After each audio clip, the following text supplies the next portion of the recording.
Hello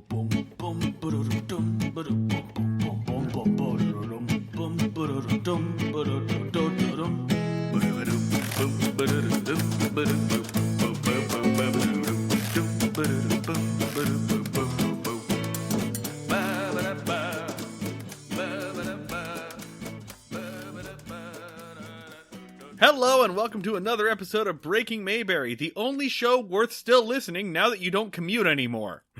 I'm one of your hosts, I'm Marty Schneider. I'm the other host, Dan Ludwig.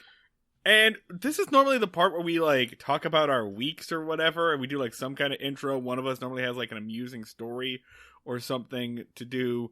But y'all know what's going on. Yeah. I can all tell the stories you about are, how are you coping now? That is the story of, so what mundane thing are you doing on an hour-to-hour basis? Yeah, what project have you taken up to beat the madness? How's your sourdough starter doing? It's kind of a really weird thing, to be within of, most, major tragedies. You can be where were you when blank terrible thing happened? It could be oh, well, I was at work and then I called my family and we cried. And ours is where were you during the coronavirus? It's I got really into Golden Girls. That's what I did. That was my response to the tragedy, is I started getting real into the adventures of Blanche, Rose, and Dorothy. My grandchildren are going to ask me about the corona time and how we coped. And I'm going to be I got really high and I watched a documentary about a man who sells tigers. Dude. Most of us did that. A lot of people watched Space Jam for some reason. You know what's going to happen, right? Is at some point, your kids are going to have to ask, what the period was like, and you just gotta put them on the shoulder and just be listen, we masturbated, Timmy. So much. We masturbated so much for so long. We didn't even like it. Yeah. Wasn't we blazed trails of masturbation. We learned new things that could be done with genitalia and a hand. And sometimes not a hand. We found out that you can masturbate to things that aren't even vaguely sexual. One day I just masturbated to the color orange to see if I could. I can. I also did that, but it was because of some Molly that I found in the back of my cabinet. That is... Yeah, the stories are going to be like, Grandpapa, what did you do during the Great Pandemic? Oh, I tried to watch the TV show Grimm, but found out that it's not good even as ironic watching. It's just shitty supernatural. That was my struggle. It's... Not to, downplay the horror of this, but it's... Specifically for you and I, because you and I haven't lost anyone, close to us yet. I actually God, did, do we have to delete all of this? No, we can keep it. I actually did go through a panic bit. I'll talk about this. My grandmother fell. She's an old 86-year-old woman, and she fell and didn't use her life alert bracelet because she didn't want to take up a spot in the hospital that could be used with a coronavirus patient. And I got mad at her for it. I got so angry at her for it. But then I started to think it's probably not that great to send her to a hospital anyway. Her going to a hospital could be the worst thing for her right now. So I had to... Kind of good point made by your grandmother. Yeah, so I had to scramble for... she's recovering now. But that was the worst thing, right? I kept trying to figure out, how can I get to her? And I can't. And she's a train ride away. She just lives 2 hours by train away. And my sister and I figured out, we had to arrange grocery stuff for her. But so I don't know. I guess what I'm saying here is we don't want to downplay the tragedy of it. And I feel really silly because what I just said is not nearly as bad as what many people have gone through. But also for a lot of us right now, the situation is boredom, comical boredom. Just overwhelming comical boredom. And you know what? You're listening to a fucking podcast right now, so you're not better. You know what I'm going to say? Is congratulations on being on the other side of this and doing your several hours of podcast catch up. Yeah, thank you for catching up. Yeah, thanks for catching up with us. Hope things are good out there. Glad to join you on the other side through time. You got to get through all of us in your episodes of Chapo. I don't know what other podcasts you listen to, but congratulations, you did it. Enjoy this while you leave your house for the first time in months. Yeah, that's where we are. No one's going to listen to this for a while, and then everyone's going to listen to it. You know, or it's going to be like a video game where like you just go through and collect all the like audio diaries of everything that happened before the event to piece it together. So fucking some wasteland scrounger is going to pick up a cassette deck because somebody will have taken this podcast and recorded it onto a cassette deck for some reason. And you're going to play and they'll be like, so the world ended because Aunt B fucked? A lone wanderer in power armor stalks through the remains of Philadelphia, and he's picking up audio recordings while carrying his Gauss rifle. And one of them is just like, the hospitals are overwhelmed. I don't know what we're going to do. Another one's just like, man, fuck Floyd. Fuck him. Piece of shit. That Philly fanatic looking motherfucker. Hate his guts. It appears that a man named Floyd caused the downfall of humanity. They're piecing together the archaeology and like, all right, so all of this makes sense. So the pandemic started here, and then cruise lines, and then government failure. And what I can't figure out is how Ron Howard factors into this, because from what the audio recordings say, this was very important. There's the one thing that's really confusing me here. I don't know where it fits in, but a man with a soothing voice named Roman Mars told me all about fortune cookies and where they come from. I don't know that it fits into the pandemic timeline, but it was nice information that was well presented and heavily researched.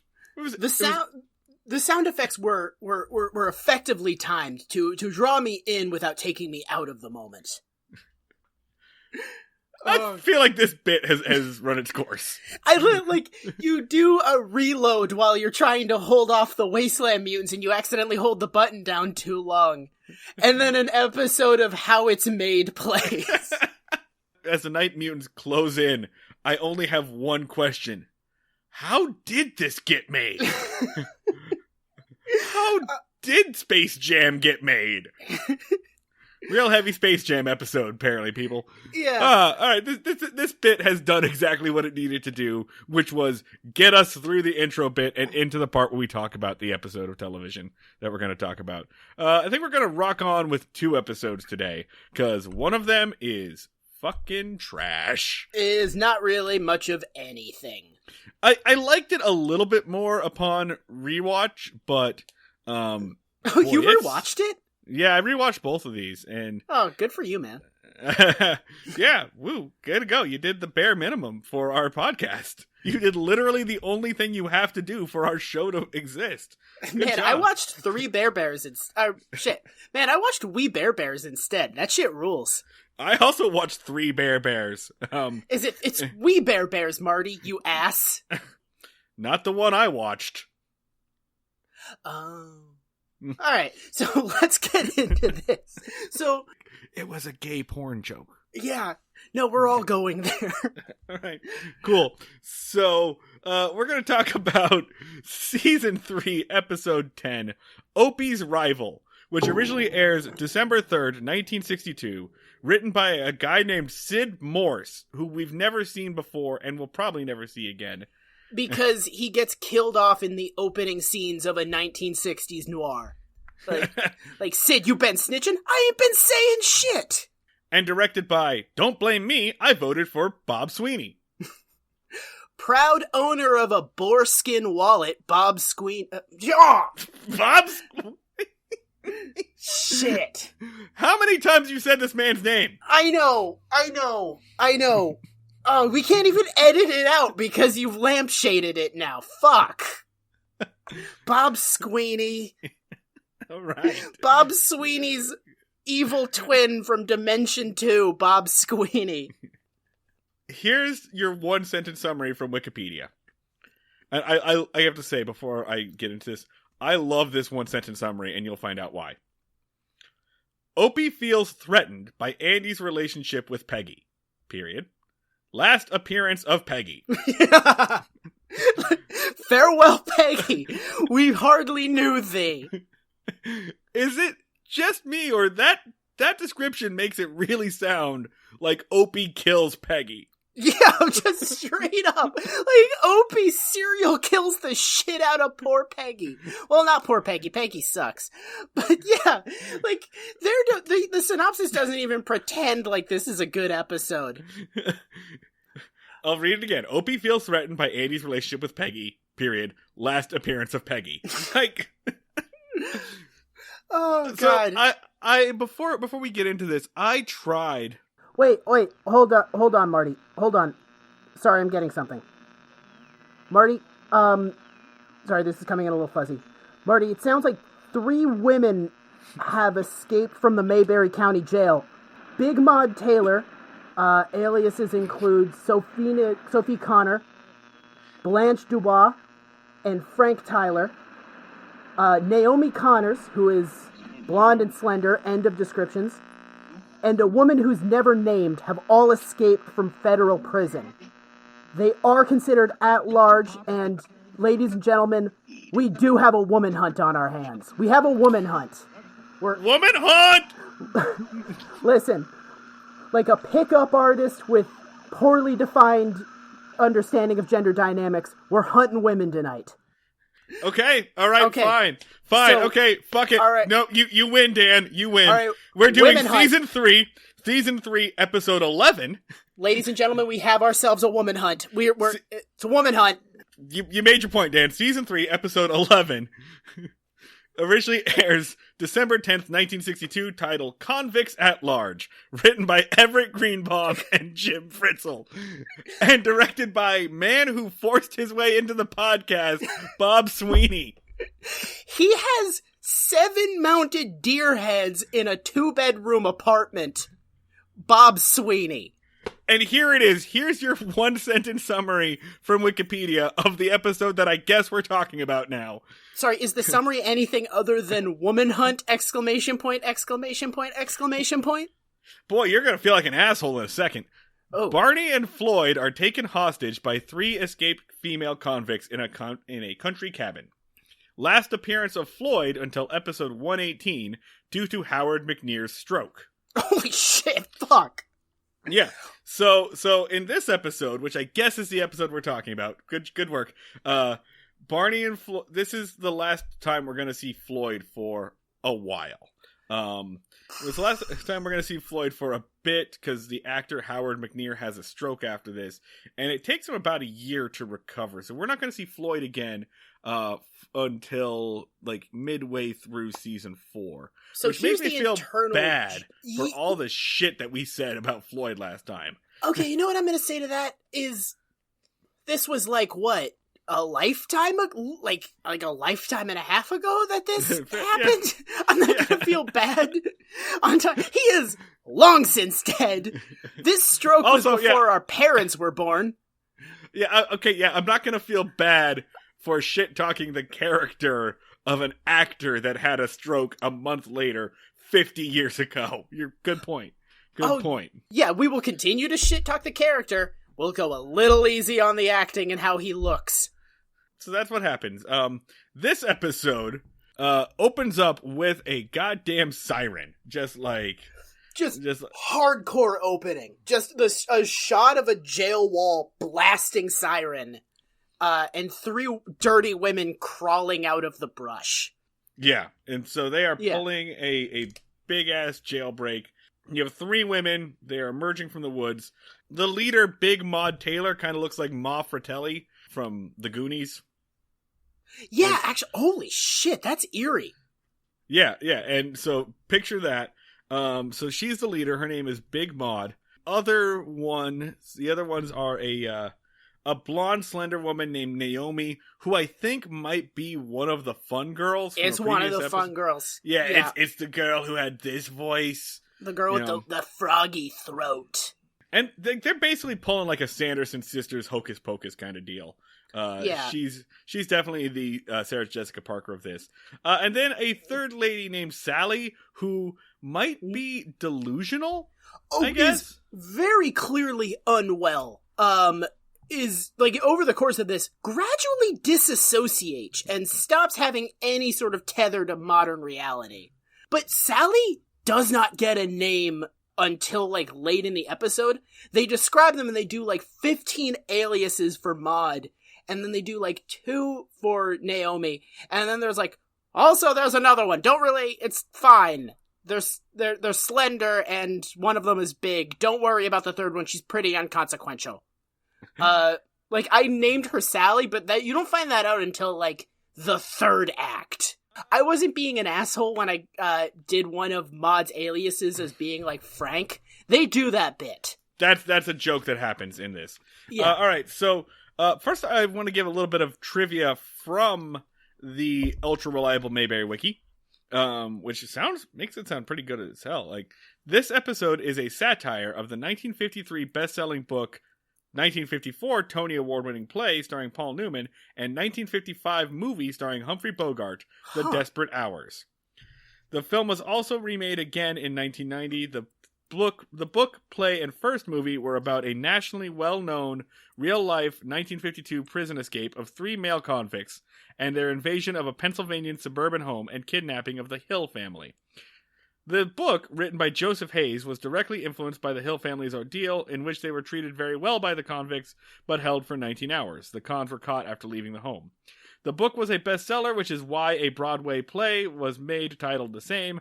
Boy, the writing style of the ultra-reliable Mayberry Wiki is really hard to read out loud. It's also so disjointed. And also based on incidents similar to the Hill family, but in the play version, the family experienced fictional, sexual, and violent acts at the hands of the convicts. So not like the book at all. Oh my god! And also not at all like this episode. The play sorry. won Tony Awards and did quite well, which is why a movie version was also done. Okay, the 55 movie did not include, did not include the sex and violence like the play did, so all of this is what Convicts at Large satirized, but the cons are women, which was considered to be funnier. Oh yeah, a lot of... I'd say about 60% of the jokes in this are they're women, but they're doing men stuff. Oh, crazy. So I'm gonna say, like, I didn't have this opinion when I started reading that paragraph, but by the end of this paragraph, I had the opinion that this bit of trivia is bullshit. Okay, so ultra-reliable Mayberry Wiki person, you don't understand what satire is, and honestly, the fact that this is just, they're just 2 things that involve convicts at a house. That doesn't relate them.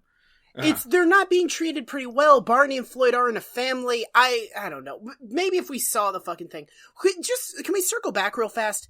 So the book did not have depictions of like sexual assault or anything like that. And then the play added it in, and then the movie took it back out. Am I hearing that right? Yes, that is what the description was, yes. That's an insane, because it's always like, the book is super disgusting. Like, you do Stephen King's It, where an adolescent girl gives a bunch of kids blowjobs, and then the movie takes it out.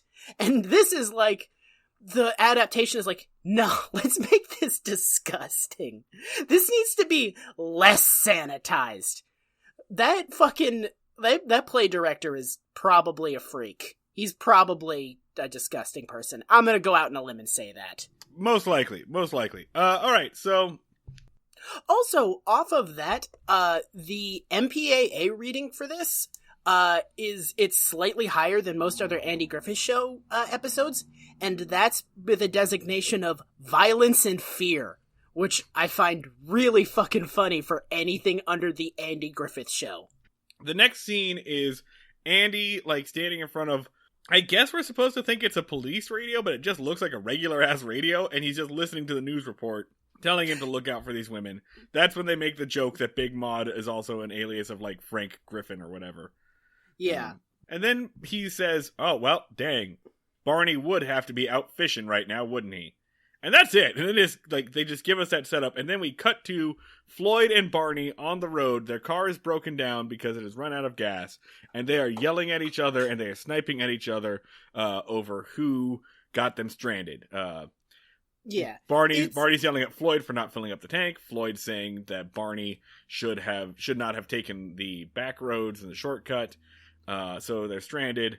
They're both being passive aggressive to each other. I will say Floyd is being passive aggressive. Barney is being aggressive. Like Floyd is aggressive. like, well, I would have listened to me and not taken the back road. And Barney is just like, shut up! You shut up! I hate you! Shut up! It's a great, charming dynamic. I have to say, I think it's a shame that Howard McNear had a stroke here, because this is the first time that I've gotten the character of Floyd, and I understood, like, the Floyd-Barney dynamic in this is very good. Yeah. And I wish, if there had been more episodes like this, since they figured it out, I would have loved it. This would be one of my favorite shows of all time. I mean, so it kind of crystallizes things of, like, because we've the entire time been watching the show being like, you're the worst, what are you doing, what is your deal, what are you even supposed to be? And most of the other characters have just been like, Floyd.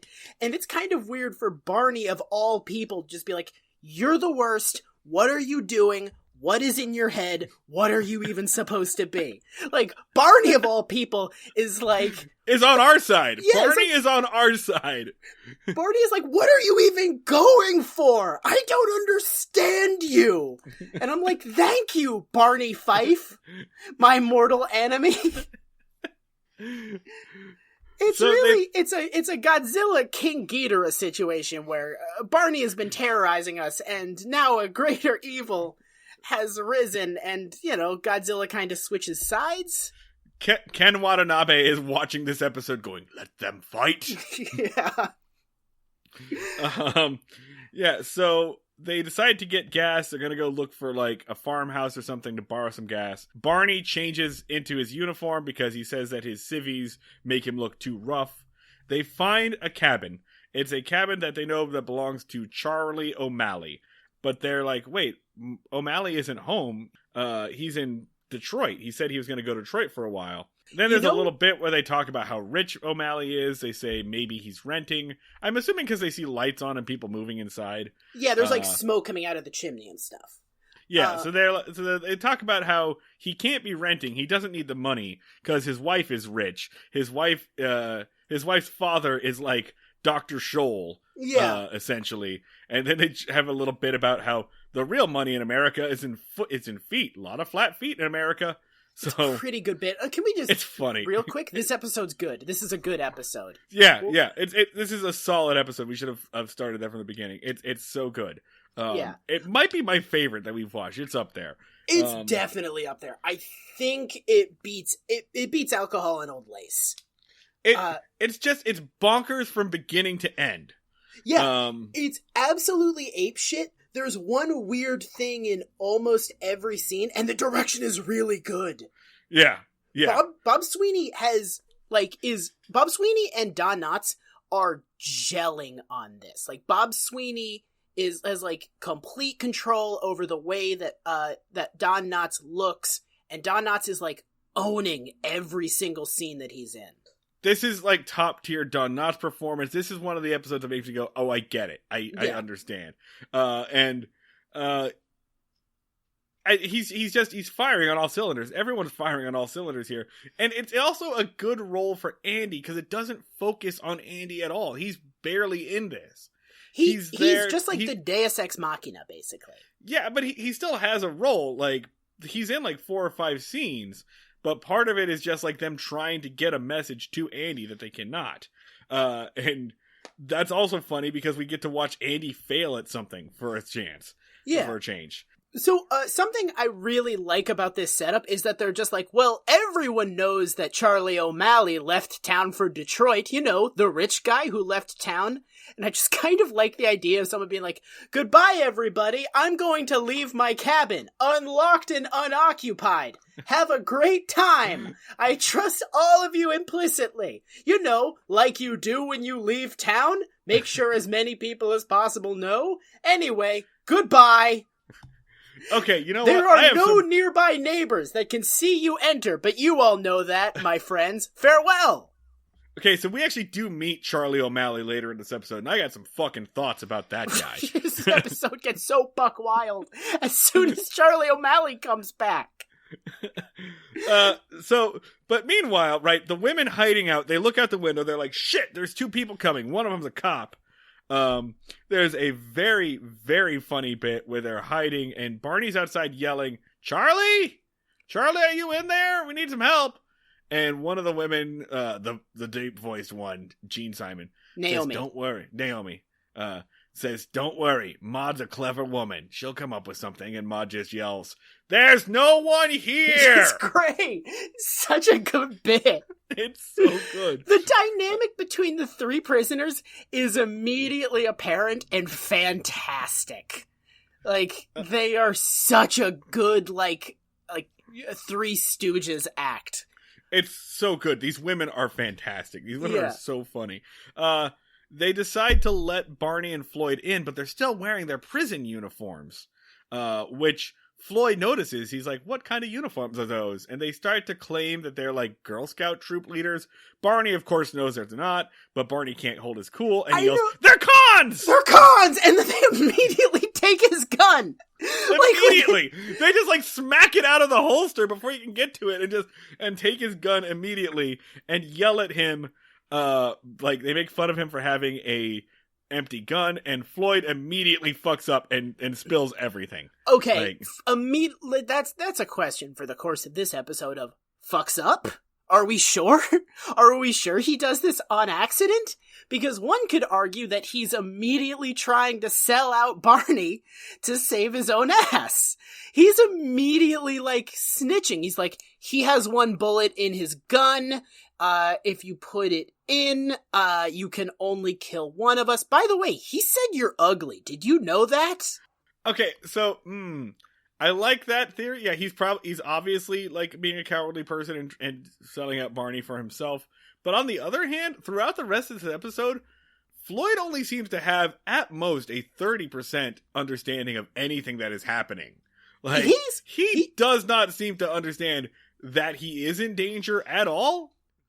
He basically, over the course of this episode, I would submit that Floyd's primary arc is that he slowly comes to terms with the fact that he's not going to get laid from this.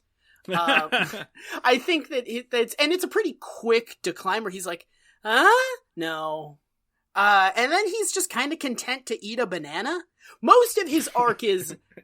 It's eating that banana. Is just chomping down on a banana, having a pretty chill time. Dan, how long does it take you to eat a banana? I mean, hours. It's an entire process. It's a whole deal, right? Yeah. You got to peel the damn thing, right? And then you gotta, like, navigate it. There's mechanics. You have to take in, like, hand position. You don't want to go too fast or, you could, like, put an eye out. It's a whole fucking thing. Yeah. No, he's eating a banana for half of this fucking episode. It's so great. It's very funny somehow.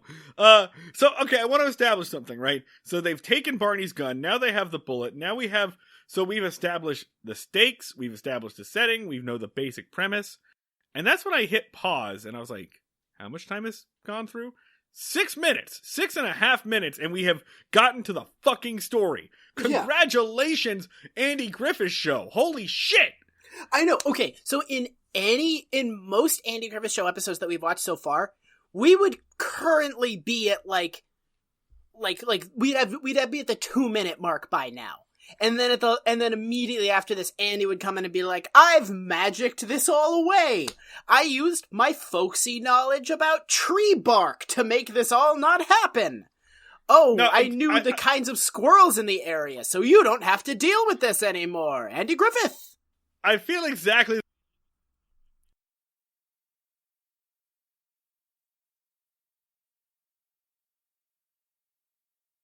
Barney about the radio report. And then Barney would go, okay, cool. Well, I'm going to go fishing with Floyd.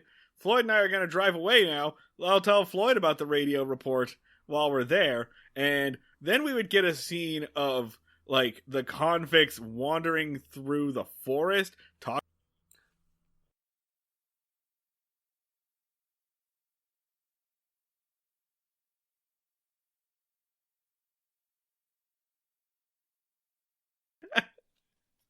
Oh, yeah? And Opie's like, yeah, I bet it's better than a regular car. And Andy would be like, oh, I think it might be. And then cut back to them fishing. Yeah, 100%. There would be like a solid 3-minute monologue of Floyd talking about how creamsicles are neat.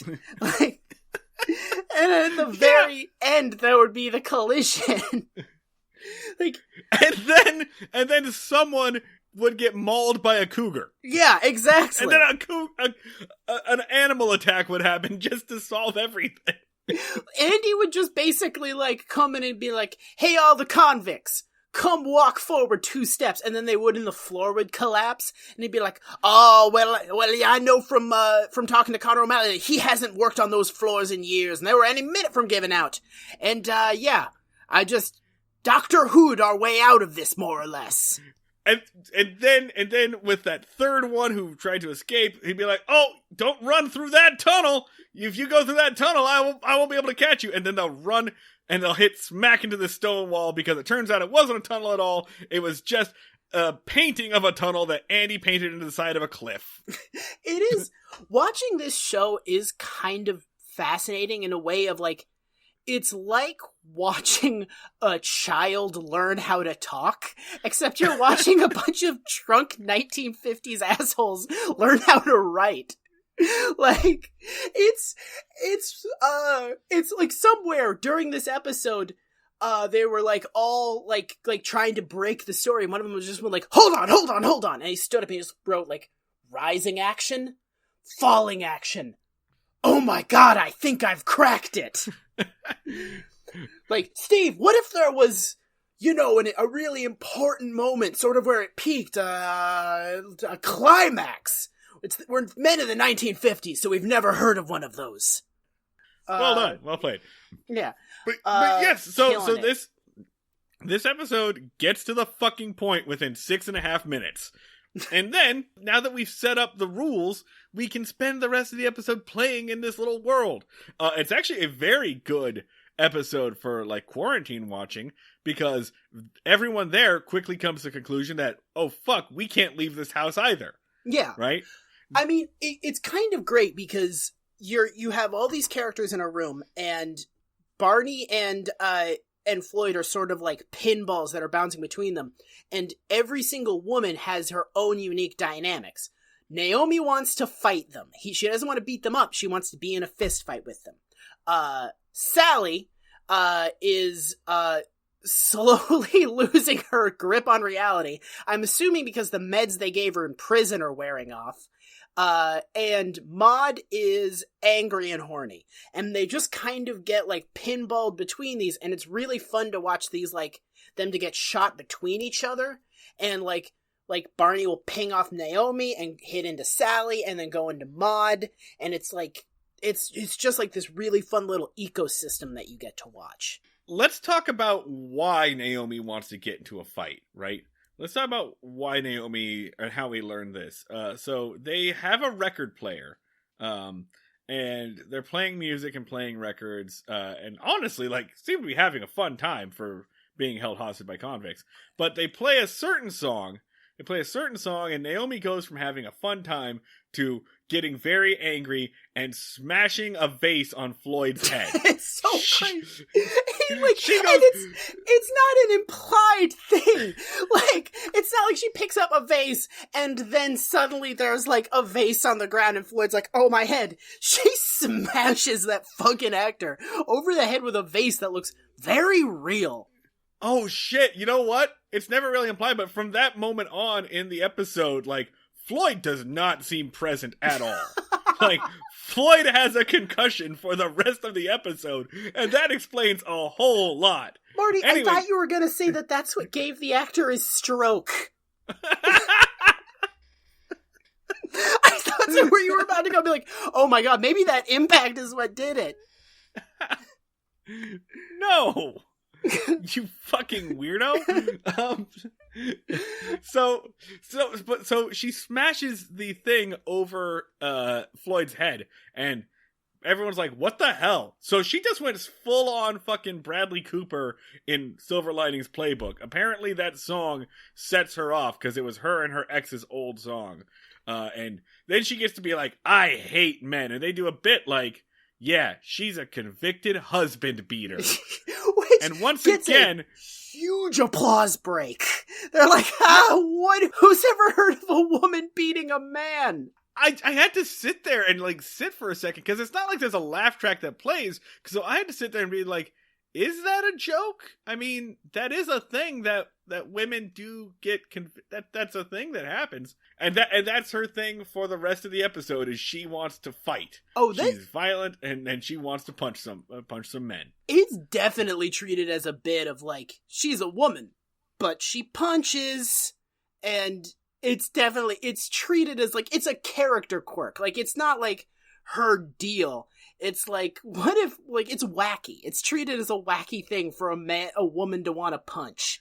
They do a bit where Floyd points out, like, if Barney doesn't come home, the sheriff is going to start looking for him. Well, wait, before, we should talk about Sally. Yeah. So Sally's whole deal is that she, is horny. So it starts out with horniness, as most things on this show do. She says that Barney is kind of cute. She reminds her of her ex-husband, Al. And then she remembers that Al ratted on her and she gets mad. But for the rest of the episode, everyone calls Barney Al. Yeah. Like, they keep referring to him as Al. And I don't think Sally remembers that Barney isn't Al. By the end of this, she immediately forgets. She does not get mad at Barney for looking like Al. Like, Maude reminds her, she's like, Sally... She's like, oh, you remind me of my husband, Al. I remember meeting him and falling in love. And Maud's like, hey, isn't Al the one that ratted on you and got you thrown into prison? And she's like, yeah, Al, you fucking rat. And Barney's like, I'm not Al. And you'd think that would be just like a one-off thing, but she does slowly forget that Barney isn't Al. Like, she gets mad at him as Al and then stays mad at him. Yeah. Yeah, so she's immediately disassociating. She does not know what fucking year it is. They make Barney call Andy and they make him say that he's spending the night up at O'Malley's. Well, they make him do that because Floyd is like, hey, if Barney doesn't check in, his boss is going to start looking for him and wondering where he is. And they're like, oh, thanks, Floyd. That's really helpful. Really appreciate that. Thank you for that, like, insight and, you know, much critical assistance. We could have been in some real trouble if you hadn't told us that. With no persuasion whatsoever. Alright, you take care, man. You want a banana? I feel like now's a good time to give you a banana. We're at, like, the 10-minute mark of the episode. Barney calls, and they make him say that, he's at O'Malley's, and that's why Andy's like, O'Malley? O'Malley was in Detroit! But like for some reason they really hit that D pretty hard. Oh, they love hitting that D. Detroit. Oh, I thought O'Malley was up in Detroit. Detroit. Like, yeah, and they're all fucking Tony the Tigering it. Yeah. Like I've been to the South. I know you motherfuckers say Detroit the same. Like, get out of here. This isn't fucking Narnia. You don't have your own language. And it's an interesting bit where, like, Andy, with no concern whatsoever, is just like, all right, cool. You have fun up at O'Malley's. I'll see you tomorrow. Oh, by the way, we're supposed to look out for a couple of convicts. 3 ladies. And he's smiling while he says it. Like, he's just like you expect him to say, like, don't that just beat all? But he doesn't. He just grins when he says it. Did you know that ladies can be convicts, Barney? I had no idea. It's crazy. Anyway, have fun at your dude's sleepover, man. It sounds cool. You 3 grown men having a sleepover in the middle of the woods? That's not weird. All right, man. Have fun. Boys' night, my dude. It sounds great. That's cool. All right. Unironically sounds pretty chill. Have a good one, man. Andy is so happy for everyone in this episode. It's very funny. Andy is genuinely just like, cool. Andy gives a shit like 15% of this episode. And even when he realizes what's going on, he still is having a great time and does not care. I know that we've said multiple times that it seems like Andy is on Zoloft or some shit this episode, but I think Andy is on some kind of mood stabilizers because he is almost upsettingly mellow. We've kind of bounced around some of the house scenes. The only thing you really need to know for the rest of this is that there's a lot of dancing.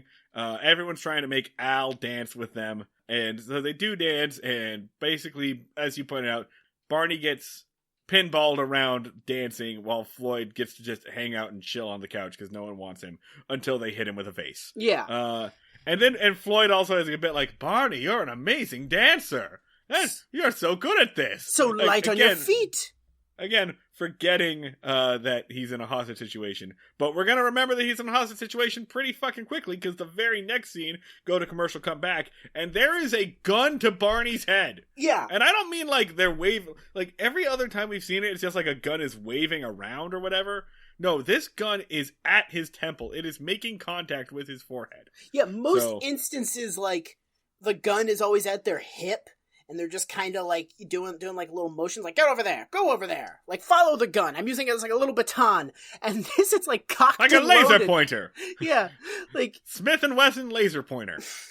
Like right behind the eyeballs, like to the temple. Like, we are ready to ventilate Barney if you don't get this exactly right, Floyd. So they send Floyd out on an errand, basically. They make Floyd do some shopping. They give him a shopping list and they say, you're going to recite it perfectly this time or Barney is going to die. And Barney's like, come on, Floyd, you can do it. And I'd say Floyd gives it medium effort? Medium is probably right. Maybe lower than that. He does not try very hard. According to the Mayberry Wiki, they wrote this out. The shopping list is 1 pound of sugar, 2 pounds of coffee, 4 dozen eggs, 4 loaves of bread, ketchup, fruit, and 4 pounds of hamburger. That is so much food. I guess it's not that much food for 5 people. But... yeah. But, like, I guess they're planning on holding up there for a while. Honestly, what is the convicts' plan, What's really? the plan? I think they realize very quickly that they don't have a plan. Like, they specifically say that they've gotta, like, wait there until the heat dies down. But it's very clear immediately that they don't have a plan for these 2 people that they just kidnapped. Yeah, they're probably, like, if this hadn't gone differently, they probably would have killed Barney and Floyd. Like, they really did not have a better move. So Floyd and one of the convicts, Sally, drive into town. They get the groceries, and Andy spots Floyd putting the groceries in his car. And Andy runs up, and Sally gives him a little warning, like, don't forget about Al, basically saying, like, if you say something, what? Honestly, what's she gonna? She can't call him. Yeah, exactly. Like, what is she just going to try to drive real fast? What's gonna happen there? I genuinely forgot that they don't have cell phones or something. Like, yeah, what the fuck? There's no reason for Floyd not to just be like, get her, Andy. Yeah, she doesn't have a gun. The gun's at the house. There's no reason for him not to do anything. She is also the oldest and frailest of the 3 convicts. She is like Maud is a big bowling woman. Naomi is slender and athletic and pretty clearly a killing machine. And they're like, get out of here. Go take care of this woman in your late 50s, early 60s. You can handle it. She's like, yeah, I have demonstrated no capacity for violence whatsoever, but let's go do it. There's no reason for Floyd not to start screaming the instant they get to the grocery store. Yeah. I mean, again, he does not care and is having a great time. Oh yeah, no, he's having a ball. Yeah. He's having an amazing time. He's getting attention from women. He's doing great. But, so, Andy walks up, and I love this scene so much. Andy walks up, and Floyd immediately, tries not to give the game away. He's like, hey, Andy, we're up at O'Malley's. I'm having fun with Al. Bye!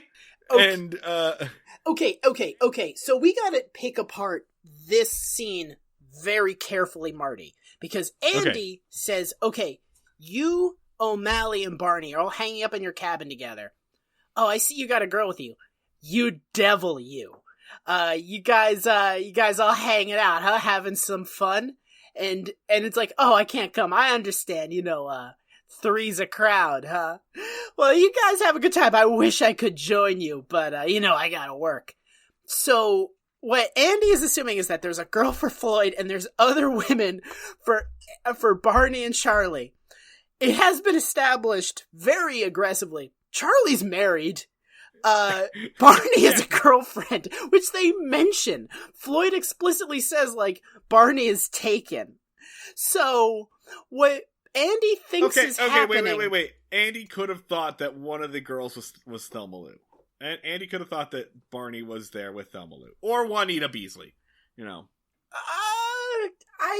The vague sense I got from it, because he wasn't like, oh yeah, you guys have fun, this sounds like a really nice double date. He's like, oh, you boys, you get into trouble. If it was like, like the grin on his face is very clearly the y'all fucking. Yeah, it's the y'all fucking face. He specifically says oh, you devils. He's not like, oh, this sounds like a really nice time. You got a girl, and Barney's up there with his girlfriend, and Charlie's there with his wife. He's like, oh, you guys all went up to Charlie's house to have an orgy. Oh, awesome. Oh, I'm jealous. I wish I could come. And then he does ask me wait, who's Al? And Floyd says, oh, Al dances with Sally. And I love this bit because it's like that part in a spy movie or an adventure novel where someone's like, Dan, just like we did in Ipanema. And it triggers something like, you were a double agent in Ipanema or whatever. So he's trying to send a message to Andy. He delivers it like that. Like he's sending a message Al dances with Sally. It does using not words work. that mean, because those words mean absolutely nothing to Andy. Andy has no previous knowledge or frame of reference from which to draw. And Andy's just kind of oh, gross, Floyd. That's disgusting. Just do it. Don't talk about it. Jesus. Go enjoy your orgy, man. And then they drive off. And that's it. And he still has a girlfriend too, and he's like, oh, I wish I could join you for this orgy. He's like, oh man, you guys got an infidelity party going? I wish I could come to the infidelity party. Guys. No. Andy is newly single because we're never gonna hear from Peggy again because even though they were together at the end of the last episode that you made us skip, she's gone. She's gone to the same hole that, Listen, Marty, I can't help that a woman hunt happened midway through the episode, okay? I don't have control of these things. A woman hunt happens when a woman hunt happens. Dan, that's literally the only thing in your life you do have control over. But you're right. By the way, let's just go ahead and do it, because I don't think we've yelled it enough. Woman hunt! Woman hunt! We got to turn down the gain on that this time. In some past instances, it was pretty bad. So Andy's like, you guys go have fun at your orgy. I really cannot establish enough orgy. And so Floyd's gambit completely fails because it was poorly thought through. As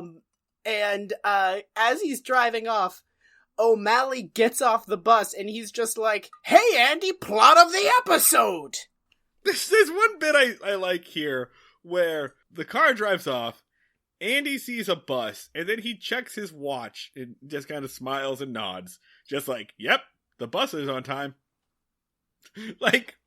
It's irrelevant. It's just a simple character detail, but I loved it. I loved that he just saw the bus and decided just to check and then nod approvingly. It has been established that, in this town, people just look at the bus. There have been dudes just hanging out and they've just been like, oh shit, you see that? It's the 3:15. Anyone getting off of it? No. That's cool though. It's cool to see buses. It's cool though, right? Like you knew what time it was going to show up, and then it became that time, and then the bus showed up. I mean, really, just a miracle of engineering. Steve, get over here. Get the fuck over here. Check it out. The 5 o'clock from Raleigh's green this time. They must have changed buses. Oh shit! Oh, you know what? I got a cousin up in Greyhound who works for Greyhound, and he told me that they bring in the Model 5300 out of rotation. Turns out there's something wrong with the brakes. Fuck you, Charlie. We all know that you're lying about your cousin that works for Greyhound. No, I got a cousin that works for Greyhound. You know what I heard? Last week, the 2 p.m. came in at 2:12. 2:12. The state of this world. Are you kidding me? Are you kidding me with that shit? Why do our guys have New York accents? I like to imagine that there are bus watchers all around the country, and since there's no internet, that they're all just writing postcards and letters to other bus watchers in other towns to let them know the updates. Like, dearest Horace, my dearest Horace, I regretfully inform you that the Cleveland Sunday schedule has changed to only buses on every 40 minutes, as opposed to every half hour. I find this to be a disgrace upon my fair city. I hope that things are treating you well in Tallahassee. Yours forever, Clarence. I mean, that is kind of like the state of things, where it's just like you had to write people letters constantly or they'd think you were dead, and you couldn't see any of the same stuff. So you would be like, all right, we talked about the baseball game that was 2 months ago. What's a common thing? Buses? What do you think of buses, man? What's your bus schedule like? Tell me about that shit. Should we address the fact that I completely unintentionally, I had Horace, or I had that letter start with "My dearest Horace" and "Yours forever, Clarence." So I just accidentally, inadvertently told the story about a long distance gay love story between two men who bond forever over their love of buses. Oh, that's nice. This is sweet. I really think I might write that book about it, Clarence and Horace now. I kind of love those two men. Two dudes that bond over buses, but they can't get on a bus to meet each other. Oh, the worst delay was in their hearts. Clarence keeps talking about the number 45 that goes out at 3 p.m. every day. And Horace is just like, that's a vastly inferior bus. I don't understand why you like that bus so much. It's out of date. And then at the end of it, it's just like, because it's the one that would have taken me to you. And then... Fuck! And then Sufjan Stevens plays over as he cries while staring into the camera, and then someone jerks off into a peach. Boom! Damn, that's good! Yeah. TM. Copyright Marty and Dan. Copyright Marty and Dan. Yeah. Marty and Dan Enterprises, a thing we're inventing specifically for this script I wrote. You wrote? Well, yeah, I did. I gave you the emotional hook. I get story credit, you get screenplay credit. That's fair. Yeah. The Ballad of Clarence and Horace is nothing without me. Nothing. I put the heart in that. Is any of this going in the episode? I have no idea. This is the farthest we've ever gone away from an episode, and it's an episode we fucking love. Yeah. So. Honestly, the episode is good, so we had to go off on a fucking desert island to find something to make fun of.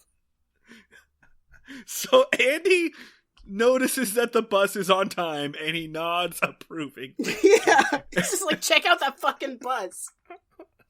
And O'Malley gets off and is just like, hey man, I'm back from Detroit, a place I've consistently been for this entire episode.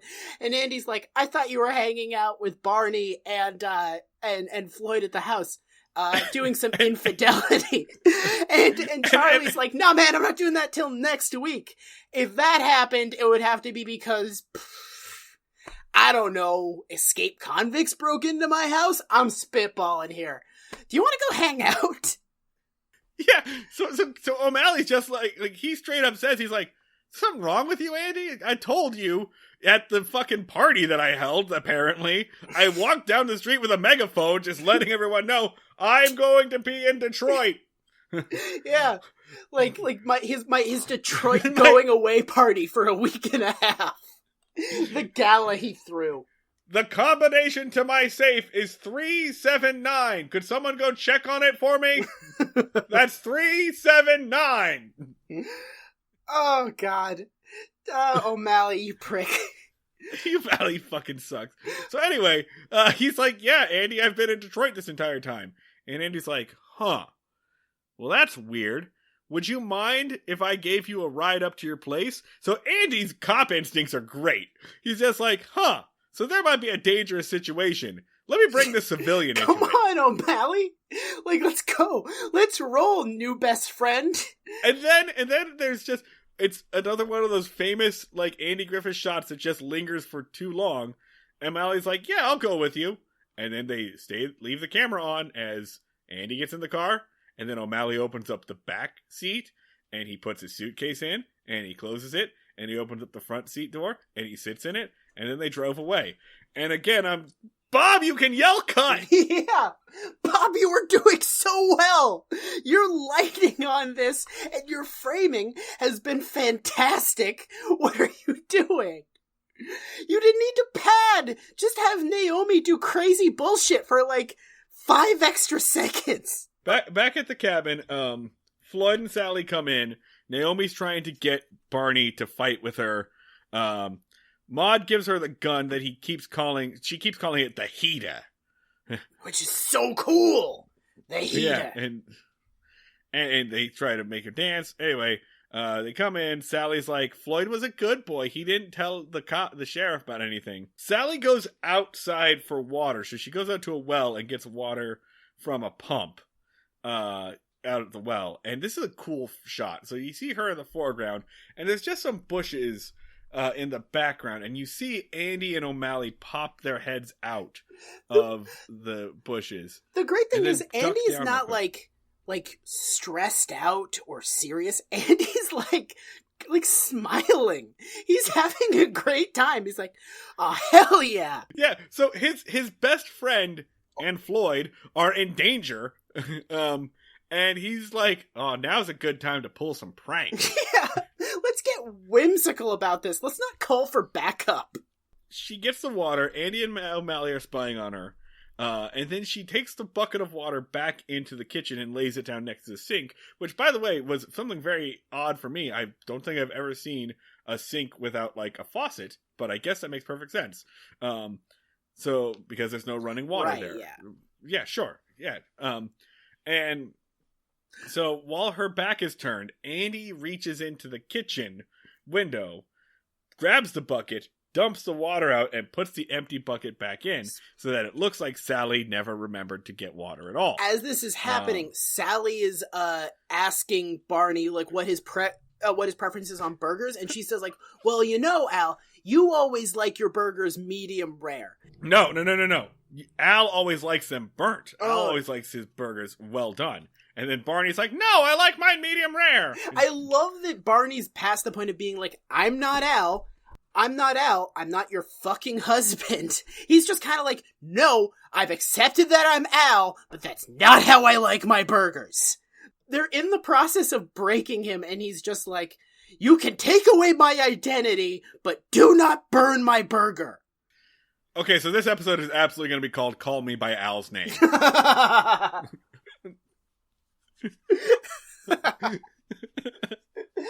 just watched that movie for the first time. It's pretty good.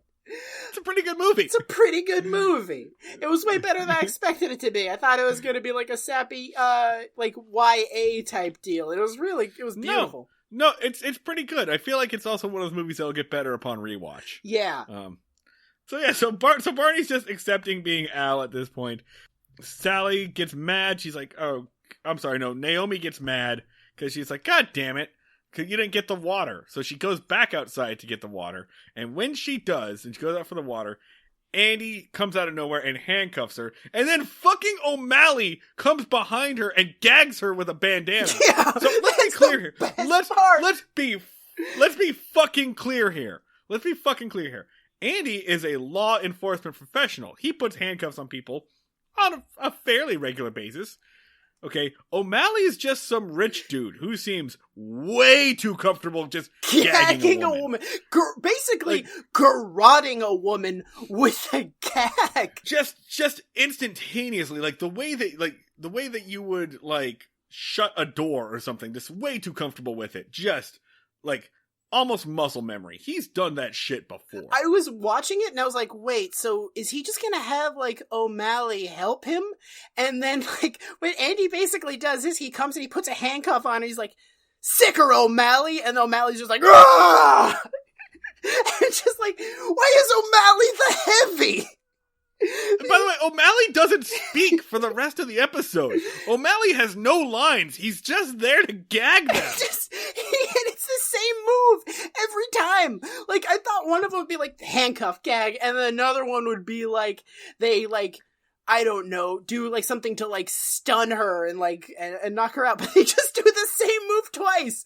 They just do handcuff O'Malley gags. And the freaky thing is, O'Malley's not like, "Urgh." O'Malley's like having a great time. He's like, woo! This is awesome! Yeah. Dude, we should be gagging people in a cabin more often. This rules. I have many questions about O'Malley and what the fuck he was doing in Detroit. He's just, nobody to worry about O'Malley. O'Malley's super chill. He's just a very rich guy with a wife that we've never seen, who spends a lot of time away, lives out in a cabin in the middle of nowhere, and apparently just can gag women like it's second nature. There is no reason for me, a law enforcement professional, to look further into this rich man ever again. As they were like pulling away, O'Malley hung himself in the Mayberry courthouse, and there is no video evidence. As like they're like wrapping this up and be like, well, that's one done. O'Malley's like, yeah, can I keep one of their hands? And he's like, what? And he's like, what? Get out of here! Get off my property! Did you guys hear a bird? What the fuck was that? Hey, Andy, real quick, if I ever die, burn my house down, okay? Don't go inside. All right, get out of here! Get out of here! Maud's yelling that the hamburgers are burning. They get Sally to go outside to check, and then they fucking do it again. So now it's just Maud, and Maud has the gun. She doesn't know that the other two are missing yet. And she sends Barney in to fix the burgers, which are burning. Meanwhile, Floyd still sitting on that couch, eating a banana, having a good old time. Andy pops up in the window, and Barney sees, and he yells something, and Andy's like, get the big one to come outside. It kick off a fucking fantastic physical comedy scene. This scene rules. Oh my god. Now it's just Barney and Maud. And Barney's got to get Maud to come outside. And he's like, hey Maud, why don't we go get some water? Everyone's getting water. Why don't we get some fresh air? Everyone's getting fresh air. And then she puts the record on, and it's like a tango. Right? Dun dun dun. Ba-da-da-da-da-da-da-dun. And then Barney gets an idea, and he stands up, and he goes into like suave debonair Barney mode. He's like, Bob Sweeney dance. Fucking frames and lights lights Don Knotts in this. Like, he's suddenly the sexiest human being alive. Like, he suddenly is directed like he's Humphrey fucking Bogart. And it's such a sharp change that is hilarious. And he, like, stands up and he's like, let's dance. And Maud's like, why do you want to dance with me all of a sudden? He's like, I've taken a liking to you. And they start dancing, and it kicks off, like, this really prolonged, fantastic physical gag bit of... Yeah, and I want to, like, give some credit to the woman who played Big Maud. Her name is Rita Shaw, because she's a big woman, but, like, she is, like, using her physicality and pulling off those tango dance moves pretty well, and it becomes a back and forth between who's leading whom. So, like, Barney will lead her in one direction, and then she'll, like, flip the physics on him, and they'll lead in the other direction. So, like, this is a woman who is quite literally going toe-to-toe in physical comedy with Don Knotts, and their size differential is so funny, but they are on equal footing, and it's I love it. I love every bit of this. And the great thing is, like, so they're sashaying around, and the gun is in, like, the one shared hand. And so Barney keeps trying to, like, steer them outside, and he just barely gets the gun outside. And every time Andy, like, snatches for it and barely misses. And then it comes back in, and they do that, like, 3 times. And it eventually culminates in her, like, in getting her all the way out. Also, the entire time this happens, there is a loaded gun waving around the room, and Floyd is 100% unfazed. He is just sitting there, eating a banana, not trying to escape, having a fantastic time. Just chilling. And it's the best part. He's in the background for this entire scene. The only way I can think to describe it is if, like, imagine a fighting game. Like, imagine that Barney and Maude were characters in a fighting game, and he's just like one of the NPCs in the background, just da-da-da-da-da-da, just moving up and down and eating a banana. Just for the entire time, just enjoying himself. It's so goddamn good. What? Like, it reminded me of, like, one time, one of the first times I got stoned in college, I ate a Nutella crepe, and for that period of time, that crepe was my entire universe. I became that crepe, and I looked at Floyd and I was like, you're having that moment with that banana, huh, my dude? Dan, do you remember the time that we were completely wasted at my apartment and we made grilled cheese sandwiches, but I didn't have any bread, so we used pancake batter? And had chocolate chip pancake grilled cheese. I do remember that. That is arguably when we became friends. It was honestly one of the most beautiful moments of my life. I love that. You know what I wish I remembered about that moment is how those sandwiches tasted. Because, like, I don't remember if they were good or bad. Like, I remember them being good, but also we were very drunk. Exactly. I was hammered enough to remember everything except eating the pancake grilled cheese. Like, up until that point, like, it's good, and then I eat the grilled cheese and it's static, which is a bummer. We should try making that again. Fucking... What? Baking Mayberry Part 2! Oh. Baking Mayberry comes back! If you, the people, demand it, wait, how the fuck could we do that? We're in separate locations. I'm in a house in New Jersey. There's also a good bit where Barney gets the door open, and he keeps leading Maude out, so he would stick just her arm out, and Andy will, like, try to catch her, basically, with the handcuff and miss. So they gotta dance back, and then they gotta dance again, and Andy tries to catch her and misses. And finally, Barney, like, turns forward and, like, leads her like a bull and just shoves her straight out the door, and then Andy manages to catch her with one handcuff. And then Barney is holding on to her as she's trying to run and, like, digs his heels in and, like, drags, like Spider-Man stopping the train in Spider-Man 2. It's so good.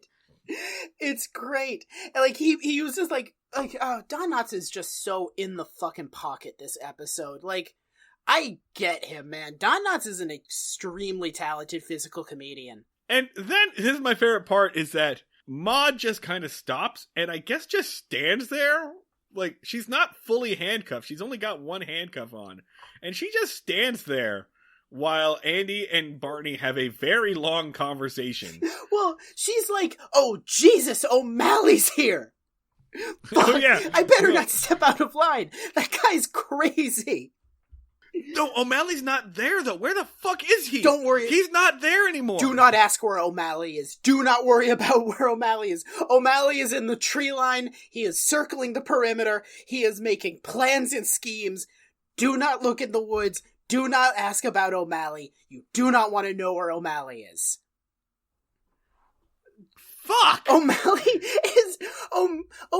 turned into the last act of Apocalypse Now at the drop of a hat. They were just like, hey, O'Malley, someone's on your property. He's like, cool. I'm smearing mud on my face, and I'm macheteing a cow to death and bathing in its blood, and let's go gag some people. This is gonna be fun.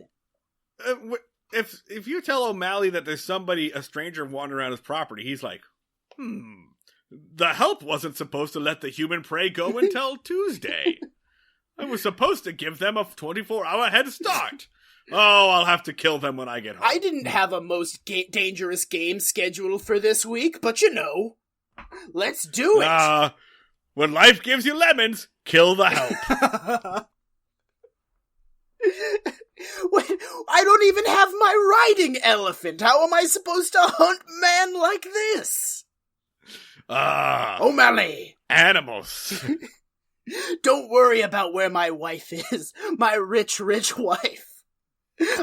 She's not here and I didn't bring her to Detroit. Where is she? Don't worry about it. O'Malley. I absolutely did not feed her to tigers. Oh, God. Okay. So the stinger of this episode, the stinger is probably the funniest stinger we've seen so far. They're back at the jail, probably like a day or two later, and Barney is just chuckling to himself, and he's like, "Hey, Andy, isn't it funny how civilians don't know what to do in a dangerous situation? Like, back there, I was collected and just waiting for my moment, and I was trained and everything, and Floyd, oh man, we skipped the last Floyd joke. Oh yeah. Floyd storms out of the cabin and he just kind of yells like, "Well, don't blame me if all of these burgers are ruined." Yeah, he's kind of like, "You guys ruined my good time. I was making friends. They were women. Barney was only I was going to eat a burger? I've barely gotten physically abused. It's going pretty well for a weeknight on Floyd's end. And you guys had to come in and arrest people. Maybe they would have executed me. Maybe it would have been Barney. There was only one bullet. I was willing to take those chances, you dicks." So Barney is talking about how Floyd didn't know what to do, and he did, blah, blah, blah. And Andy just goes, yep, I guess Floyd was really lucky with you being there and all. And then you hear a thump at the door, because it's the newspaper being delivered. And Barney chuckles and he goes, "Yeah, that's what happened." And he goes and he picks up the newspaper. And it's one of those bits where you can see the joke coming a mile away. Like, you know exactly what the gag's going to be. And it's like still, a wave. It's still so funny. Like, you're just like, yes, open up that newspaper. And he does. And the newspaper in giant letters says, "Hero Barber stops escaped convicts." And then in smaller letters, Deputy Barney Fife was also kidnapped. Yeah. It's really good. And, like, not to deconstruct the bit, but the things that Floyd had to do to make that happen are insane. Because he had to go to the newspaper and to the media and basically commit almost like perjury. Like, he lied about the way a crime went down to the media. I'm not sure if that's a crime, but I feel like it should be. My favorite part of this, and good job fucking Andy Griffith Show props department, is that if you look closely, and I did, there are other headlines as well. Ooh. Other like smaller stories on the newspaper, and they are all impressively boring. Like, they are all just like about just like small taxes and like traffic fines and like how to clean up the park. But they're written like, I've got some right here. Restricted load ban modified on main roads. Prepaid taxes reach highest mark in history.